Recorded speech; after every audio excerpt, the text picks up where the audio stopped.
नमस्कार दोस्तों, मैं उत्सव कुमार आप सभी का आपके अपने यूट्यूब चैनल उत्सव मैथ्स में स्वागत करता हूं।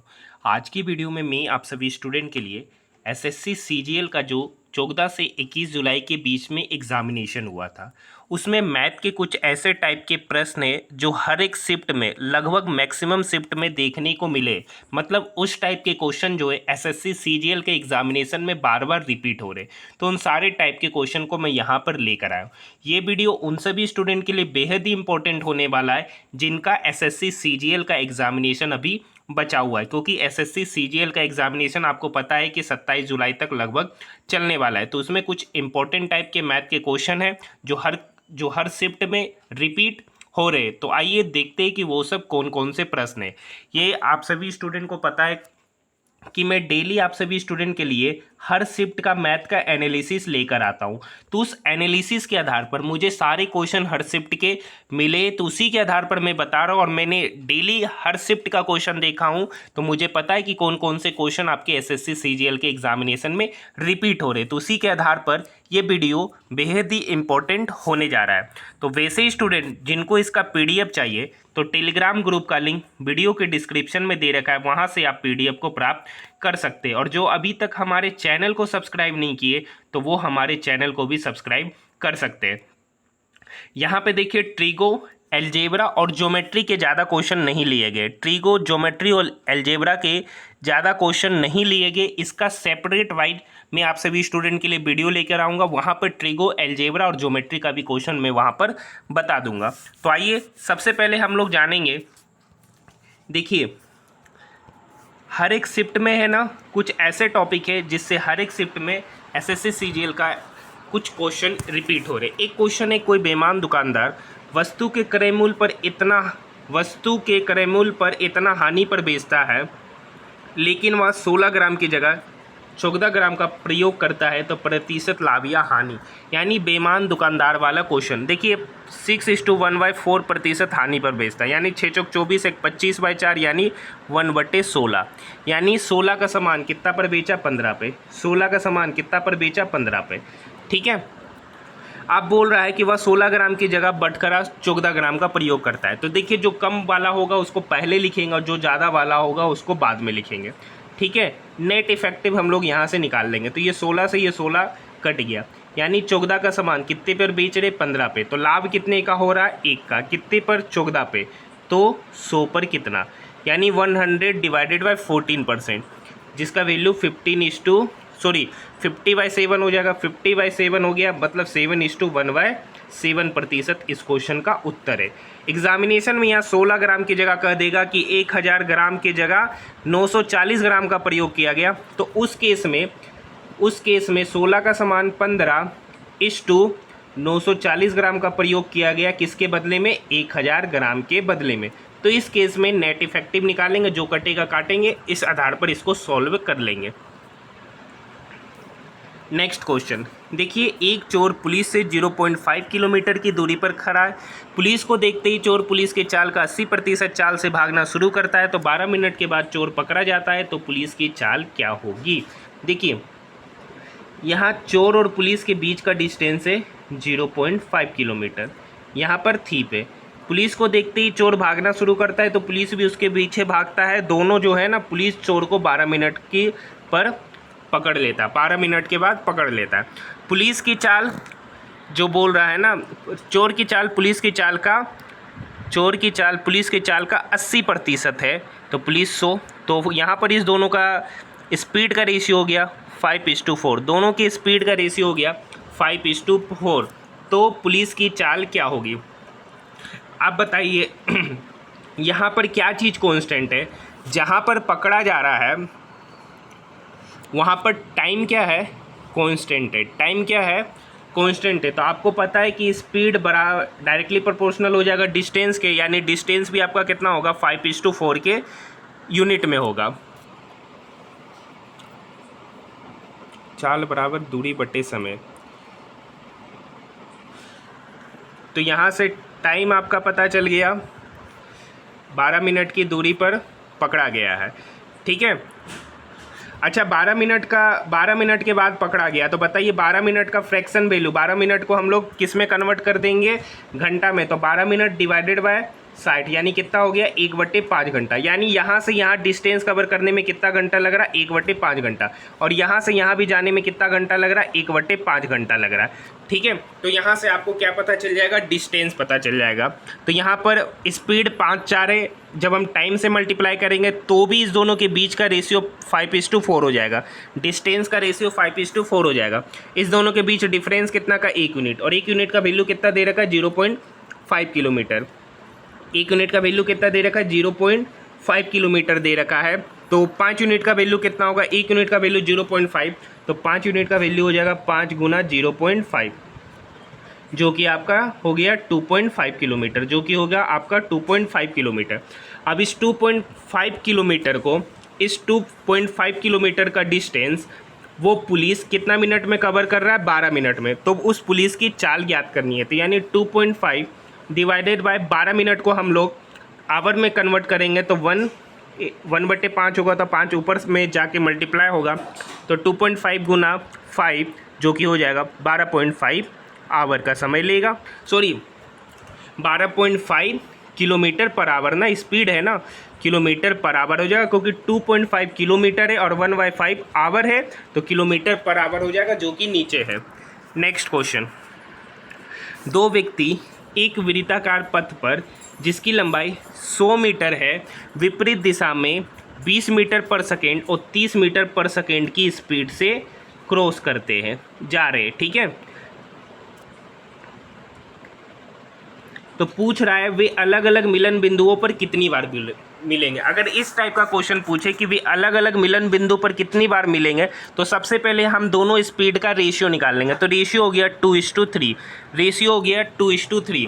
अगर देखिए अपोजिट डायरेक्शन में जा रहा, अपोजिट डायरेक्शन में जा रहा है, तो अलग अलग बिंदु पर कितनी बार मिलेंगे, तो दोनों को जोड़ दीजिएगा, दोनों स्पीड का जो रेशियो उसको जोड़ दीजिएगा, तो कितनी बार मिलेंगे, 2 + 3 5 बार।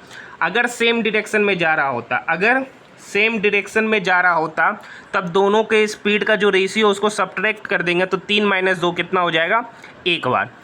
तो ये हो गया अगर वे अलग अलग मिलन बिंदुओं पर कितने बार मिलेंगे, अगर ये पूछेगा तो इस तरीके से हम लोग हिट एंड ट्रायल से इस क्वेश्चन को सॉल्व कर लेंगे। अगर क्वेश्चन पूछा होगा कि वे पहली बार कितने सेकंड बाद मिलेंगे, ये क्वेश्चन ना हो कि इसकी जगह पर होगा कि वे पहली बार कितने सेकंड बाद मिलेंगे, तो स्पीड तो सेम ही है, पाथ है 100 मीटर का, पाथ है 100 मीटर का, तो 100 मीटर डिवाइडेड बाय, चूँकि दोनों क्या है अपोजिट डायरेक्शन में, तो दोनों की स्पीड को क्या कर देंगे, जोड़ देंगे। तो ये मीटर पर सेकंड, मीटर से मीटर कट गया, 50 से 100 कटेगा 2 बार में, तो उत्तर हो गया 2 सेकंड में वे दोनों पहली बार मिलेंगे। नेक्स्ट क्वेश्चन आपकी स्क्रीन के ऊपर, एक वृत्त पर कोई बाहरी बिंदु P पर से उस पर एक टेंजेंट डाला गया जिसकी लंबाई 12 सेंटीमीटर है। P बिंदु से उसके केंद्र की दूरी 13 सेंटीमीटर है, तो त्रिज्या ज्ञात कीजिए। ये कोई बाहरी पॉइंट है P, ये कोई बाहरी पॉइंट है P। ठीक है, एक वृत्त पर कोई बाहरी बिंदु P से उस पर एक टेंजेंट डाला गया, इस पर एक टेंजेंट डाला गया, ठीक है, जिसकी लंबाई 12 सेंटीमीटर है। इस टेंजेंट की लंबाई कितना दे रखा है, 12 सेंटीमीटर। P बिंदु से उसके केंद्र की दूरी 13 सेंटीमीटर, P बिंदु से उसके केंद्र की दूरी कितना है, 13 सेंटीमीटर है, तो त्रिज्या क्या होगा, तो त्रिज्या वृत्त के केंद्र से जो टेंजेंट होता है उस पर लंब डाला जाता है, यहाँ पर 90 डिग्री का एंगल बनता है। अगर ये 12 है, ये 13 है, तो ये कितना होगा, ट्रिपलेट से ये 5 होगा, यानी उस त्रिज्या, उस वृत्त की त्रिज्या क्या होगी, 5 सेंटीमीटर होगी। देखिए यहाँ पर जितने भी क्वेश्चन आप सभी स्टूडेंट के लिए लाए गए हैं, वो डेफिनेटली आपके एग्जामिनेशन में कम से कम 4 से 5 क्वेश्चन इस टाइप के आपके एग्जामिनेशन में 100% रिपीट होंगे। तो इस वीडियो को अच्छे से देखिएगा और समझिएगा कि इस टाइप के क्वेश्चन को सॉल्व कैसे करते हैं। देखिए इस टाइप के क्वेश्चन को मैं शॉर्ट वीडियो के माध्यम से मैं आपको ऑलरेडी इस चैनल पर बता चुका हूँ, तो इस वीडियो को एक बार आप जाकर देख लीजिए। मतलब 3 मिनट का वीडियो में स्पेशली सिर्फ इस क्वेश्चन को बताया हूँ, तो आप वहाँ जाकर इस क्वेश्चन को देख सकते हैं। ये एक अच्छा क्वेश्चन है जो आपके एग्जामिनेशन में पूछा गया है। नेक्स्ट क्वेश्चन देखिए, ए के काम करने की क्षमता बी से, देखिए टाइम एंड वर्क से हर एक शिफ्ट में हर एक शिफ्ट में कम से कम आपसे 3 से 4 क्वेश्चन आपके एग्जामिनेशन में पूछे जा रहे हैं। शुरुआत का 3 से 4 दिन सिर्फ टाइम एंड वर्क से पूछा गया, पाइप एंड सिस्टम से नहीं पूछा गया, लेकिन 20 जुलाई से अब आपके एग्जामिनेशन में पाइप एंड सिस्टम के भी क्वेश्चन पूछे जा रहे हैं। अब क्वेश्चन थोड़ा कैलकुलेटिव कर दिया गया है। ए के काम करने की क्षमता बी से 3.5 गुना है, तो बी से 3.5 गुना है, तो यहाँ से डेसिमल हटाएंगे, 5 सत्ते 35, 5 दूनी 10, यानी ए और बी के बीच एफिशिएंसी का जो रेशियो होगा ना वो 7:2 है, 7:2 है। तो बताइए जब एफिशिएंसी का रेशियो 7:2 है तो टाइम का रेशियो कितना हो जाएगा, 2:7। ठीक है, ए बी से 45 दिन कम समय लेता है। ए जो है बी से कितना दिन कम समय ले रहा, 5 यूनिट। ये 5 यूनिट का वैल्यू कितना दे रखा है, 45 दिन। तो 1 यूनिट का वैल्यू कितना हो गया, 9 दिन। 1 यूनिट का वैल्यू कितना हो गया, 9 दिन। तो ए को कितना समय लग रहा है, 2 यूनिट समय लग रहा है। 1 यूनिट का वैल्यू 9, तो 2 यूनिट का वैल्यू कितना हो गया, 9 दूनी 18। यानी ए जो है वो कितना दिन में काम कर रहा है, 18 दिन में। ए कितना दिन में उस काम को करता है, 18 दिन में। तो यहाँ से सबसे पहले हम टोटल वर्क निकालेंगे। टोटल वर्क क्या हो जाएगा, ए किसी काम को कितना दिन में कर रहा है, 18 दिन में। उसकी एफिशिएंसी कितना है, 7, तो 18 गुना 7 हो गया टोटल काम। अब इस टोटल काम को कौन करने बोल रहा है, दोनों मिलकर उस काम को कितने दिन में करेंगे, तो दोनों की एफिशिएंसी का योग। तो ए की एफिशिएंसी 7 और बी की एफिशिएंसी 2, दोनों मिलकर साथ में काम करेंगे तो उसकी एफिशिएंसी हो गया 9। तो 9, 18 को काटा 2 बार में, 2 गुना 7 कितना हो गया, 14 डेज। यानी टोटल वर्क आपका पता चल गया है 14 डेज। नेक्स्ट क्वेश्चन देखिए, ये एक अच्छा क्वेश्चन है। आपके हर एक शिफ्ट में प्रॉफिट एंड लॉस से अगर डिस्काउंट वाला क्वेश्चन पूछा जा रहा है तो वो सक्सेसिव डिस्काउंट से ही पूछा जा रहा है। किसी वस्तु पर 10%, 5% और 1% का छूट दिया जाता है जो 31.6% के एकल छूट के बराबर है, तो एक्स क्या होगा। देखिए कितने का छूट दिया गया, पहले 10% का दिया गया। 10% का मतलब 1/10, ठीक है, मतलब 10 का सामान कितने पर, 9 पर, ठीक है, तो 9/10 गुना 5% का मतलब हो गया 1/20, यानी 20 का सामान पर 1 का डिस्काउंट दिया गया तो लिया कितना गया, 19/20 गुना x%। तो x% का fraction value 100 minus x upon 100, ये बराबर 31.6% का डिस्काउंट दिया गया। 31.6% का डिस्काउंट दिया गया तो लिया कितना परसेंट, लिया गया 68.4% डिवाइडेड बाय 100। ठीक है, ये 00 से ये 00 कटा, ये डेसिमल से 10 आएगा जो इसको काट देगा। ठीक है, ये 9 सती 63, 5 9 छक 54, ये 19 76 को काटेगा 4 बार में। ये नीचे जो 20 है वो 4 के तरफ जाके मल्टीप्लाई होगा तो कितना हो जाएगा, 20 गुना 4 80, यानी 100 माइनस एक्स का वैल्यू 80, तो यहाँ से एक्स पता चल गया 20%, यानी एक्स का मान कितना प्रतिशत है, 20%। नेक्स्ट क्वेश्चन, एक वृत्त पर कोई बाहरी बिंदु पी, अच्छा ये क्वेश्चन तो मैं करा दिया हूँ, ठीक है, तो पी बिंदु से उसके केंद्र की दूरी। हाँ देखिए, एक वृत्त है, एक वृत्त जिसके जीवा की लंबाई 24 सेंटीमीटर है। एक वृत्त जिसके जीवा की लंबाई कितना दे रखा है, 24 सेंटीमीटर, तो ये एक जीवा है। ठीक है, इस जीवा को हम लोग नाम दे दिए ए बी, और उसके सेंटर से उस जीवा के बीच की दूरी, इसका सेंटर ओ है, उसके सेंटर से उस जीवा के बीच की दूरी जो है ना वो 5 सेंटीमीटर है। ठीक है,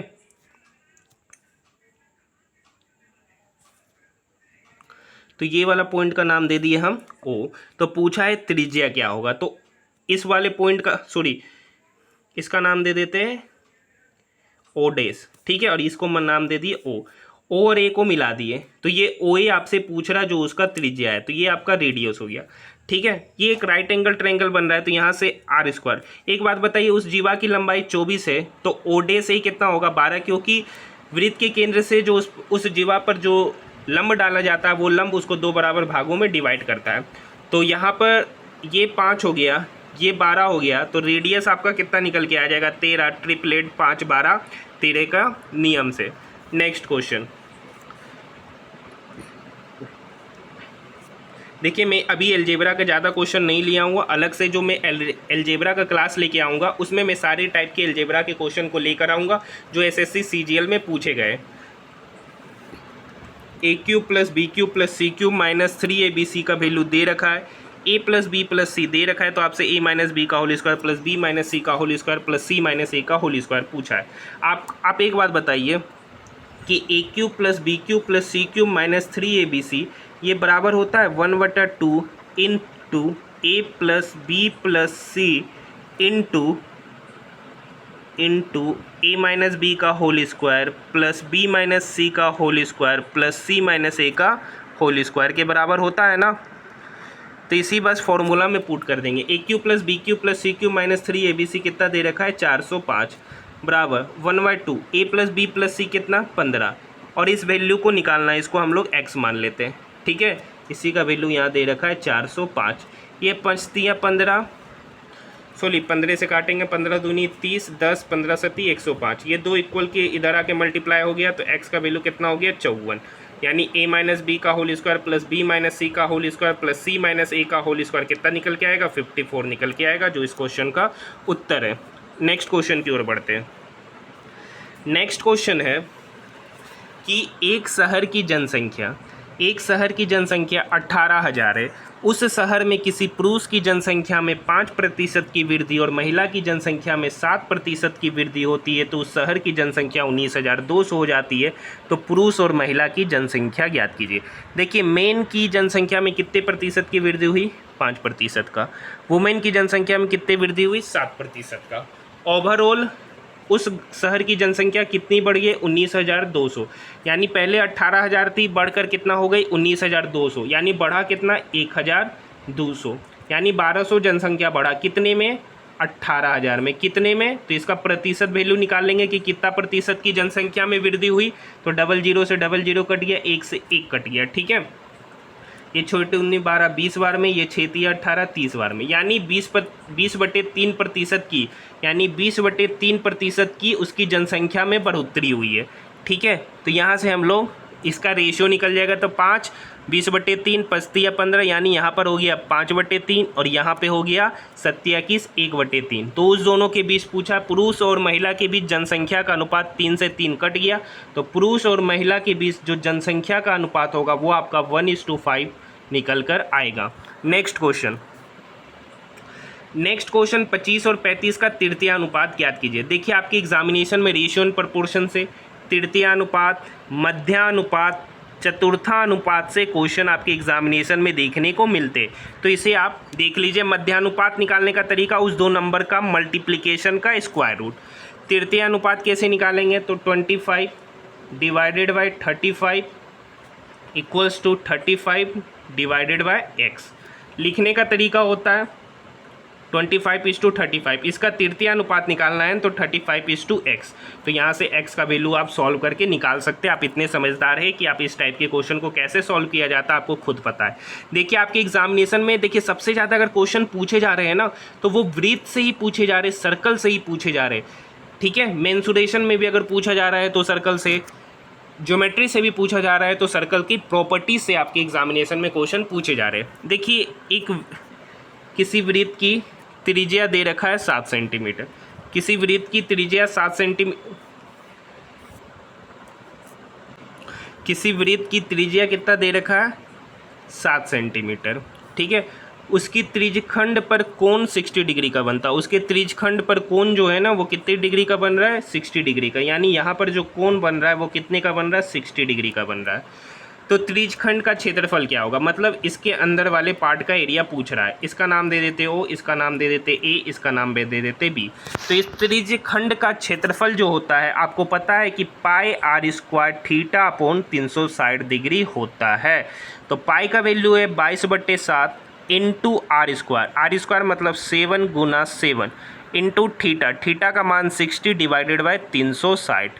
ठीक है, ये 7 से 7 कट गया, ये 60 इस 360 को 6 बार में काटेगा, 2 तिया 6 11 बार में, 11 सत्ते 77 77 डिवाइडेड बाय 3 सेंटीमीटर स्क्वायर इसका एरिया निकल कर आ जाएगा।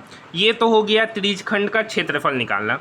अगर आपसे पूछता है कि इस चाप की लंबाई ज्ञात कीजिए, इस चाप को हम मान लेते हैं L, इस चाप की लंबाई ज्ञात कीजिए। तो चाप की लंबाई कैसे निकलता है, तो आपको पता है चाप निकालना रहे तो चाप के लिए फॉर्मूला होगा 2πr θ/360 डिग्री। तो यहाँ पे 2 हो गया इंटू 22/7, आर का value 7 into theta 60 divided by 360। 7 से 7 कट गया 60, 360 को 6 बार में 2, इस 3 बार में तो 22/3, यानी एल जो यहाँ से निकल के आएगा वो आपका 22/3 सेंटीमीटर निकल के आएगा। तो देखिए कभी कभी आपसे चाप की लंबाई पूछ दे, तो कभी त्रिज्यखंड का क्षेत्रफल पूछ दे, तो कभी रेडियस पूछ दे, तो फॉर्मूला यही दो फॉर्मूला लगेगा। एरिया के लिए pi r square theta upon 360 degree और चाप के लिए 2 pi r theta upon 360 degree.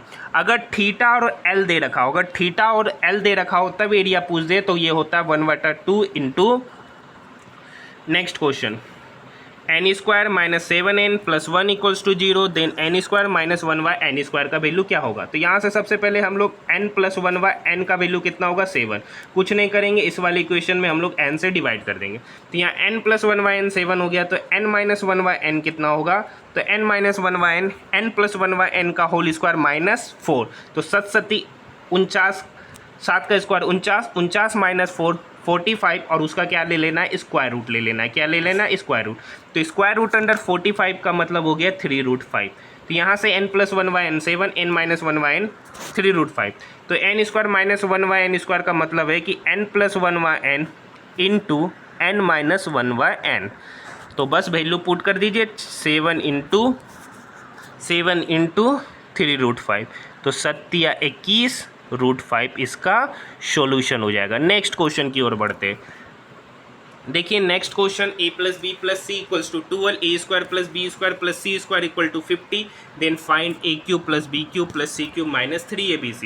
तो यहाँ पर इसका फॉर्मूला, एक दूसरा फॉर्मूला भी होता है कि a plus B plus C into a square plus B square plus C square minus of a b plus b c plus c a लगा देंगे। ठीक है, a plus B plus c 12, A square plus B square plus C square 50, a b plus b c plus c a कैसे निकलेगा, तो a plus B plus c का whole square बराबर होता है a square plus B square plus C square plus 2 times of a b plus b c plus c a. तो यहाँ पर 12 का स्क्वायर कर देंगे तो 144, वो बराबर होगा a square plus B square plus C square plus 2 times of a b plus b c plus c a के बराबर होगा। ठीक है, तो बस वैल्यू पुट कर देंगे 144 बराबर 144 माइनस 50 बराबर 2 times of a b plus b c plus c हो गया।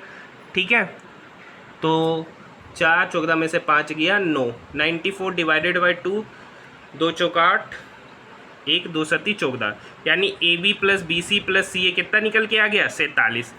चलिए ए प्लस बी प्लस सी कितना है 12 गुना a square plus B square कितना 50 माइनस 47, तो 50 में से 47 चला गया 3, 12 गुना 3 कितना हो गया, 12 गुना 3 कितना हो गया 36 हो गया। तो इस क्वेश्चन का उत्तर निकल के आएगा 36। देखिए एलजेब्रा में सबसे ज़्यादा क्वेश्चन पूछा जा रहा है x प्लस 1/x बराबर समथिंग, देन आपसे पूछा जा रहा है x पे पावर 7 प्लस 1/x पे पावर 7, x पे पावर 6 माइनस 1/x पे power 6, x square plus 1/x square दे रखा है, तो x पे पावर 8 प्लस 1/x पे पावर 8, या x पे पावर 6 माइनस 1/x पे पावर 6, मतलब घुमा फिरा के यही क्वेश्चन पूछा जा रहा है एक ही कंसेप्ट पे, और हर शिफ्ट में ये क्वेश्चन देखे जा रहे हैं। कोई ऐसा शिफ्ट नहीं होगा जिसमें ये क्वेश्चन नहीं पूछा गया है। देखिए x प्लस 1/x का वैल्यू 2√2, तो find x cube plus 1/x cube. तो तरीका क्या है निकालने का, x cube plus 1/x cube जो होगा वो बराबर हो जाएगा x प्लस 1/x का होल क्यूब, ठीक है, minus 3 into x plus 1/x। तो 2√2 का होल क्यूब, 2 दूनी 4 दूनी 8, 8 दूनी 16√2, 16√2 माइनस 6√2। ठीक है, 2√2 का क्यूब करेंगे तो कितना होगा, 2 दूनी 4, 4 दूनी 8, ठीक है, और √2 का क्यूब 2√2, 16√2 माइनस 3 दूनी 6√2, तो कितना हो गया 10√2 हो गया। तो इस क्वेश्चन का उत्तर हो जाएगा 10√2। अगर पूछ देता ये आपके लिए कि x पे पावर 6 प्लस 1/x पे पावर 6 क्या होगा, तो इसके लिए कुछ नहीं करते, वो जो 10√2 था उस 10√2 का होल स्क्वायर माइनस 2 कर देते। ठीक है, कैसे होता है सब कुछ मैं आपको ऑलरेडी पहले भी बता चुका हूँ। देखिए ये एक अच्छा क्वेश्चन है जो आपके एग्जामिनेशन में पूछा गया है n+18 आदमी, n+18 आदमी जो है प्रत्येक दिन 7.5 घंटा काम करके उस काम को 20 दिन में समाप्त करता है। कितने प्रतिशत काम को समाप्त करता है? तो 48% काम को समाप्त करता है। तो n+12 आदमी उस बचे हुए काम को प्रतिदिन 6.5 घंटा काम करके 30 दिन में समाप्त करते। तो बचा हुआ काम कितना है? 52। बस इसे ये सॉल्व करना है। ये कटा 13 बार में, 5 13 65, ये कटा 15 बार में। ठीक है, ये 0 से एक 0 कट गया। ये 3 इस 15 को काटेगा कितने बार में? 5 बार में। ये 2 इस 48 को काटा कितने बार में? 24 बार में। ठीक है, ये 4 इस 24 को काटेगा 6 बार में। ये 4 का 4, 4 तिया 12, 13 चौक 52। ये 13 से 13 क्या हो गया? कट गया। तो इधर बचा 5 × n+18, तो हो जाएगा 5n + 90। ये 6 इक्वल के n+12 के साथ मल्टीप्लाई होगा, तो 6n + 12 छक 72। ठीक है, ये 5n इक्वल के इधर आएगा तो कितना हो गया? n, और 90 की तरफ 72 चलाया जाएगा तो 90 - 72 कितना हो गया? 12। यानी n का वैल्यू कितना निकल के आ गया? 12 निकल के आ गया। जो देखिए आपकी एग्जामिनेशन में M1 D1 H1/W1 बराबर M2 D2 H2/W2 से क्वेश्चन पूछे गए। देखिए एक बात बता देता हूँ, आपका जो CGL का एग्जामिनेशन हुआ है ना, उसमें से मुझे लगता है टोटल शिफ्ट में लगभग 2 से 4 ही क्वेश्चन CI से पूछे होंगे। बाकी जितने भी क्वेश्चन पूछे गए हैं वो सब SI से पूछे गए हैं। टाइम एंड वर्क्स में भी इजी क्वेश्चन पूछा जा रहा है। Find the third proportion of x² - y² divided by x - y। निकालने का तरीका अभी ऊपर ही सिखा चुके। x² - y² upon x - y बराबर होगा x - y अपॉन जिसका वैल्यू निकालना है उसको हम लोग m मान लेते हैं। ये a² - b² है तो इसको लिख सकते a - b × a + b। ठीक है, ये ऊपर ही लिखा जाएगा।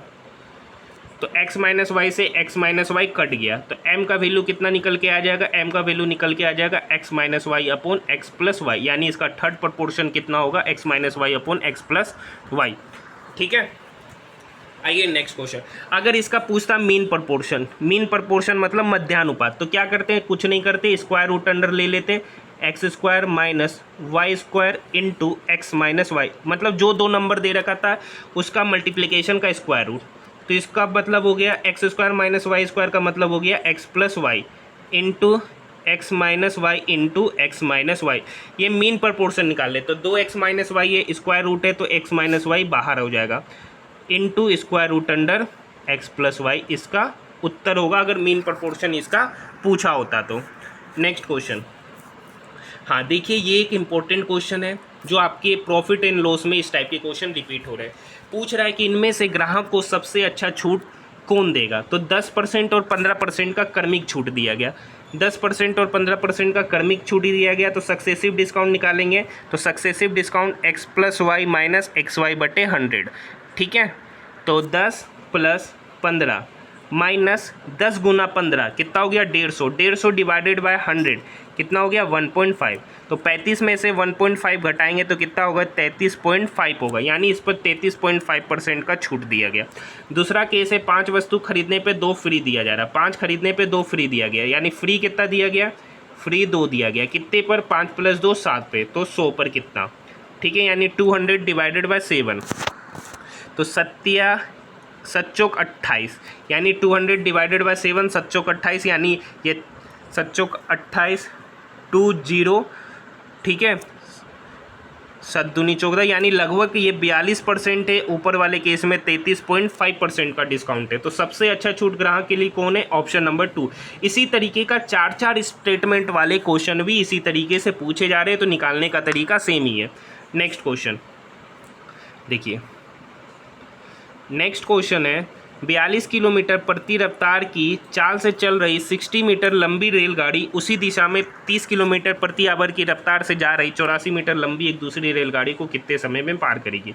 देखिए, एक रेलगाड़ी है जो 42 की स्पीड से जा रही है, ठीक है, और एक रेलगाड़ी है जो 30 की स्पीड से जा रही है। सेम ही डायरेक्शन में जा रहा है तो ये गाड़ी इस गाड़ी को क्या कर देगा? क्रॉस कर देगा। तो यहाँ पर सबसे पहले हमको निकालना है कितने समय में क्रॉस करेगा। तो टाइम बराबर होगा दोनों ट्रेन के डिस्टेंस का सम। तो एक ट्रेन का डिस्टेंस है 60, दूसरे का है 84, तो 60 + 84 तो 8 80 प्लस 8 140, 140 प्लस 44 144 मीटर डिवाइडेड बाय, दोनों ट्रेन सेम डायरेक्शन में जा रहा है ना, तो दोनों ट्रेन जब सेम डायरेक्शन में जा रहा है तो दोनों के ट्रेन की स्पीड को क्या करेंगे, घटाएंगे। तो 42 माइनस 30 करेंगे तो कितना हो गया, 12 किलोमीटर पर आवर। ये किलोमीटर पर आवर है तो इसको मीटर पर सेकंड में कन्वर्ट करने के लिए 5/18 मीटर पर सेकंड से मल्टीप्लाई करना पड़ेगा। ये 6 दूनी 12, ये 6 तिया 18, ये 2 इस 144 को काटेगा 72 बार में, ये 3 इक्वल के इधर जाके मल्टीप्लाई हो गया, 3 दूनी 6 और 7 21, 216 डिवाइडेड बाय 5, ये सेकंड ऊपर जाएगा तो सेकंड, 5 20, 1 5 15, 2 5 दूनी 10, यानी 43.2 सेकेंड में हाई स्पीड वाली ट्रेन लोअर स्पीड वाली ट्रेन को क्रॉस कर जाएगी। नेक्स्ट क्वेश्चन देखिए, इस टाइप के क्वेश्चन को मैं ऊपर ऑलरेडी ले चुका हूँ, नहीं लिए, ठीक है, वो थोड़ा कुछ और था। क्या कह रहा है कि यहाँ पे पुलिस है और यहाँ पे थीप है, इस दोनों के बीच की दूरी 400 मीटर है, ठीक है। चोर जो है पुलिस को देखते ही भागना शुरू कर देता है, वो 32 किलोमीटर पर आवर की स्पीड से भागता है, और जो पुलिस है उसके पीछे 40 किलोमीटर पर आवर की स्पीड से जाती है, 40 किलोमीटर पर आवर की स्पीड से जाती है। तो पूछा है चोर पकड़ाने से पहले इसके द्वारा तय की गई दूरी क्या होगी। तो यहाँ पर एक बात बताइए, चोर और पुलिस जहाँ पर पकड़ा रहे वहाँ पे टाइम क्या है, कांस्टेंट है, टाइम दोनों के लिए कांस्टेंट था, ठीक है। तो टाइम कांस्टेंट है, तो जब टाइम कांस्टेंट हो गया तो चाल आपको पता है कि दूरी बटे समय होता है, तो स्पीड और डिस्टेंस के बीच में डायरेक्टली रिलेशन होगा।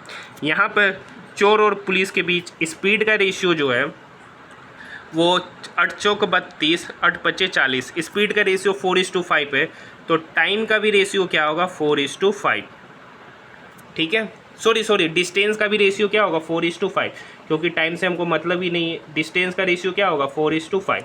अब एक बात बताइए, ये थीप का समय ले रहा है, थीप 4 डिस्टेंस कवर कर रहा है और पुलिस 5 यूनिट, ये 1 यूनिट एक्स्ट्रा डिस्टेंस कहाँ कवर कर रहा है, ये वाले पार्ट में। तो 1 यूनिट का वैल्यू कितना दे रखा है, 400 मीटर, 1 यूनिट का वैल्यू 400 मीटर निकालना किसका, चोर पकड़ाने से पहले उसके द्वारा तय की गई दूरी।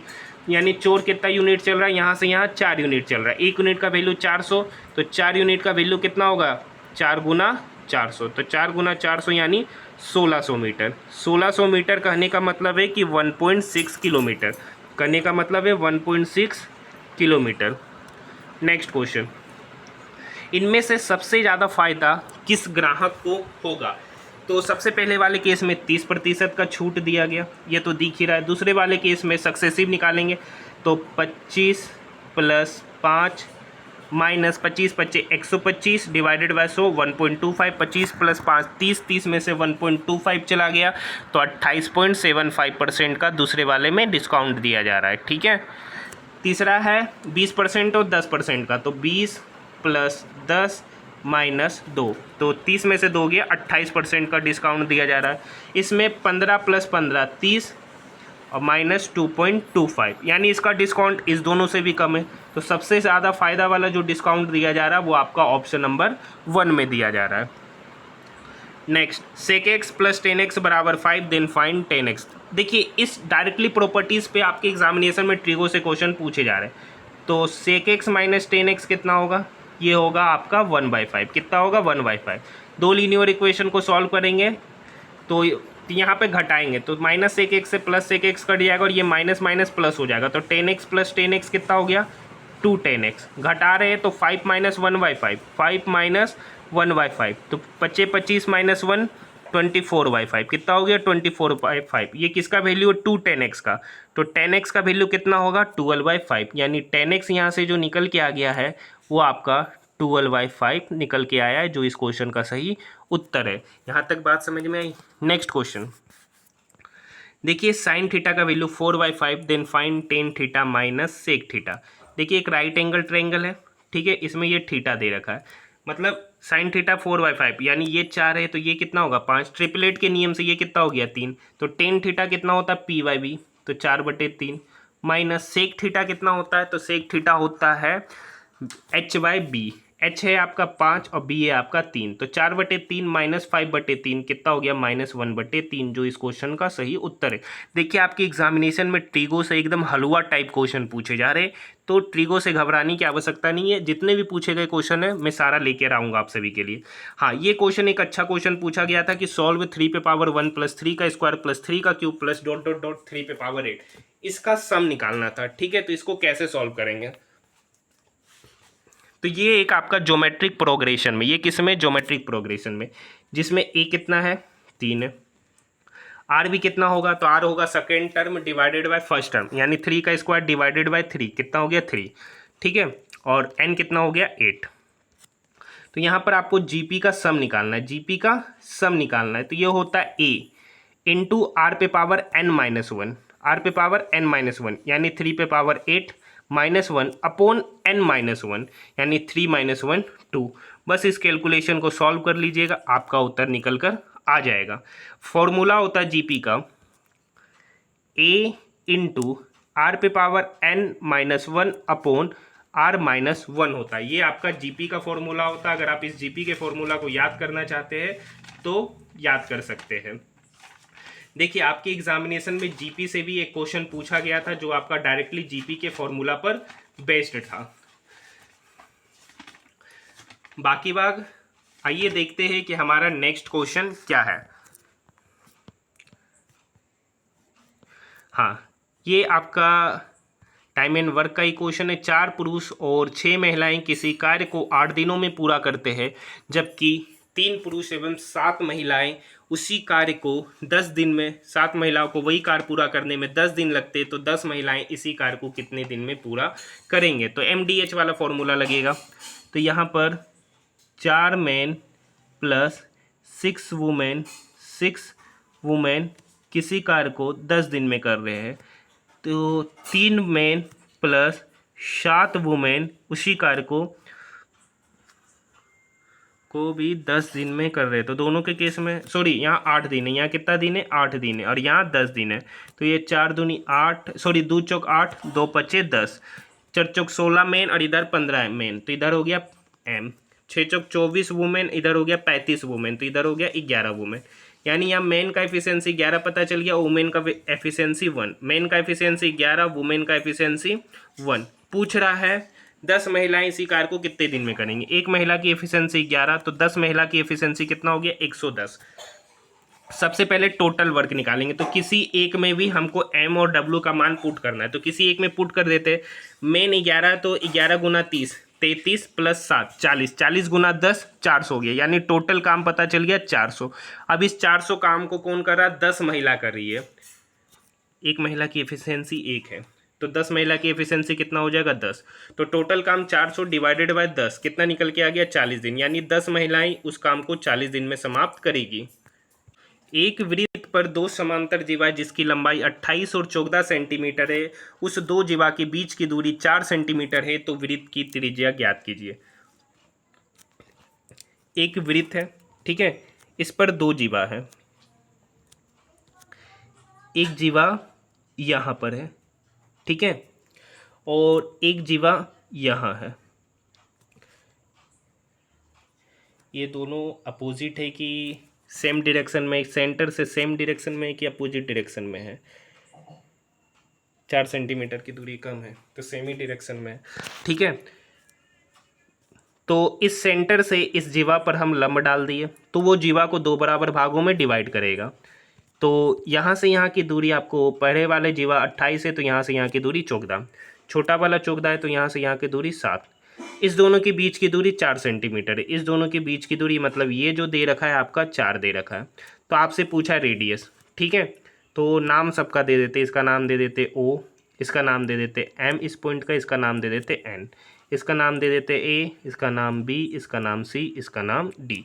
अगर इन ट्रायंगल OAM में ये रेडियस है, तो ये r² जो होगा वो बराबर होगा, इस वाले पॉइंट को नाम दे देते, वो बराबर होगा a² प्लस 14² के। इन ट्रायंगल, एक यहाँ पर भी राइट एंगल ट्रायंगल बनेगा OCN, in triangle OCN radius तो सेम ही होगा, ये बराबर होगा a+4 का होल स्क्वायर प्लस 7 का होल स्क्वायर के, ठीक है। तो बताइए रेडियस बराबर हो जाएगा तो ये और ये भी आपस में क्या हो जाएंगे, बराबर हो जाएंगे। तो यहाँ से ई स्क्वायर प्लस 14 का स्क्वायर हो गया 196, ये बराबर हो जाएगा ए प्लस 4 का होल स्क्वायर प्लस 7 का स्क्वायर 49। तो यहाँ पर इस इक्वेशन को सॉल्व करेंगे तो यहाँ पर हो गया ए स्क्वायर प्लस 196, ये बराबर होगा a square plus 8a plus 16 plus 49 के। तो यहाँ से ए स्क्वायर से ए स्क्वायर कट जाएगा। तो यहाँ से इस इक्वेशन को सॉल्व करेंगे तो यहाँ से आपको ए का वैल्यू निकल कर आ जाएगा। ए का वैल्यू निकल के आ जाएगा तो यहाँ पर हम लोग ए का वैल्यू पुट कर देंगे। ये वाला वैल्यू चोकदा दे रखा है, ए जो भी निकल के आया है तो यहाँ से आर जो निकल के आएगा वो निकल के आएगा स्क्वायर रूट अंडर ए स्क्वायर प्लस 14 स्क्वायर, ए स्क्वायर प्लस 14 ए स्क्वायर। ए का वैल्यू जो भी निकला उसका स्क्वायर कर देंगे प्लस 14 का स्क्वायर मतलब 196 और उसका स्क्वायर रूट ले लेंगे। आइए नेक्स्ट क्वेश्चन देखते हैं। देखिए नेक्स्ट क्वेश्चन है एलजेब्रा में, सॉरी ज्योमेट्री में आपका एक कोई एक्सटर्नल पॉइंट है P, ठीक है, वहाँ से इस पर इस तरीके से टेंजेंट खींचा जाता है। इस पॉइंट का नाम दे दिए ABCD, सेकेंड टेंजेंट वाला फॉर्मूला से क्वेश्चन पूछा गया है। तो PV गुना PA ये बराबर होगा PC गुना PD। इस कंसेप्ट से भी आपके एग्जामिनेशन में क्वेश्चन पूछे जा रहे हैं, उसमें से कोई एक टर्म नहीं दे रखा है। देखिए दो ट्रायंगल आपस में कन्ग्रुएंट है, त्रिभुज APC कन्ग्रुएंस है, त्रिभुज मतलब दो त्रिभुज आपस में सर्वांगसम में, उसकी प्रॉपर्टी से आपके एग्जामिनेशन में क्वेश्चन अगर ट्रायंगल से पूछे जाएंगे ज्योमेट्री से तो इसी से पूछे जा रहे हैं। दो ट्रायंगल आपस में समरूप है तो इस समरूप की प्रॉपर्टी से उसका एरिया का रेशियो दे रखा है तो आपसे उसके साइड का रेशियो पूछ दे, उस साइड में कोई दे रखा है तो इस टाइप के भी क्वेश्चन पूछे जा रहे हैं। ये मैं आपको ज्योमेट्री वाला जो स्पेशल वीडियो लाऊंगा ना उसमें इस सब टाइप के क्वेश्चन को मैं आप सभी स्टूडेंट